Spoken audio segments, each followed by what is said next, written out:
All right, here we go. We're keeping working this corner right here. So, I mean, it effectively is a main lake point as you're gonna get. I mean, we've got the big corner of the dam. We've got the hard rock right there. We've got immediate access to the main basin of the lake. We've got the wind blowing in on it. We got a lot of reasons why this should be a killer spot to fish.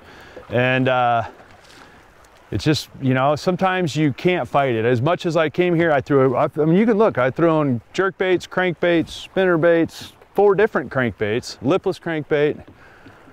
And the only thing I'm getting bit on is the jig again. So you can't fight it. You know, this is why I say your best equipment should be your finesse jigging equipment. You should be able to present an 1/8 to maybe a 1/2 ounce jig, an 1/8 or a 1/4, 90% of the time for me.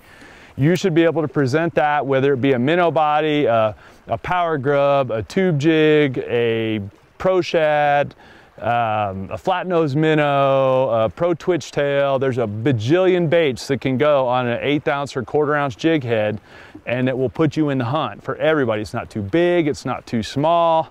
You can fish at any depth range, and it is, in my mind, the most universal bait there is, fresh or salt water. And therefore, my boat's got multiple of them in the rod locker at any given day, and they're always what I end up grabbing in the event that, you know, the fish aren't biting well. If they're biting really good, you can catch them on a lot of stuff, but when they're not, the finesse jig can be a great call. You can fish it high in the water column, you can fish it on the bottom, you know, you can fish it fast or slow. But really, in my mind, half of it has more to do with just giving fish no reason to not bite it. So it's not so much of, it has all these great qualities, it has this just general edible look to it, you know? It's just more or less fishy looking. In my case, it's either max scent or gulp most of the time. And if you're gonna use power bait, max scent, or gulp, you're gonna get flavor that's gonna help you always too. Such that, like that last one that bit it, they just swallow it. It's just gone. Your jig is gone. You're not, you know, there's no hurry for a hook set.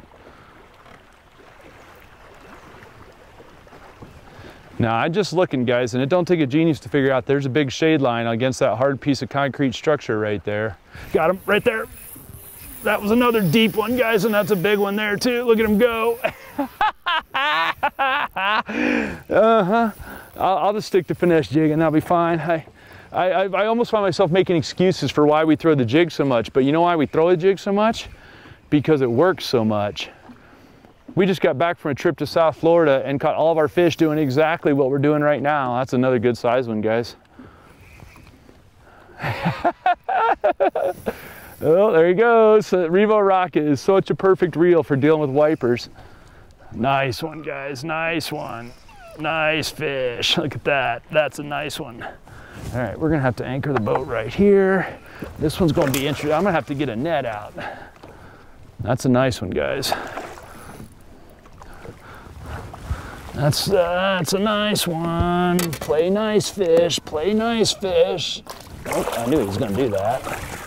Because I don't wanna play nice.